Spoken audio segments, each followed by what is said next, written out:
Hey everybody, what's up and welcome back to today's video guys. And today guys, I'm going to be showing you how to fix any plugin error you might be having with WooCommerce. This is a very simple thing to do, so make sure to watch this quick and easy video to the very end and follow my steps correctly so you can make sure this works the same for you and you can do this yourself. But yeah guys, let's get straight into it.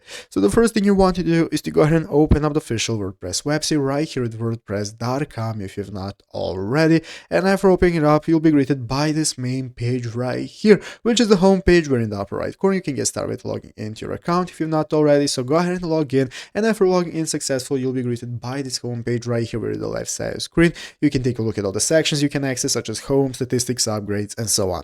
So let's go ahead and take a look at how we can get started with managing any plugin issues we might be having. So as you can see here, we have the WooCommerce section. This is going to enable us to manage our WooCommerce store or create a new one if you do not already have one. And after opening a WooCommerce here, you'll be able to find all the settings options. So now we can get started with troubleshooting any plugins options we might be having. If you've added any plugins from the plugins marketplace, this is what you can do to fix any errors. Basically, guys, you can see in this article right here on the official WooCommerce website, you can take a look at some options you can try it. First of all is to update all your plugins and themes. You want to make sure all your plugins are updated to the latest version so that they're always going to be working with your store. And if you have made sure of this, guys, then you want to deactivate them. You want to uninstall all the plugins and see if that's going to fix any problem you might be having with WooCommerce, and you want to add them one by one once again to see which plugin is going to go ahead and give you a problem, if any. Maybe just the complete deactivation is going to fix your problem. So those are one of the solutions you can try. Here you have some others where you can go ahead and take a look at how you can get started with some helpful tools and so on to go ahead and get you fixing any errors. If you still have errors, guys, you can contact WordPress in their official website address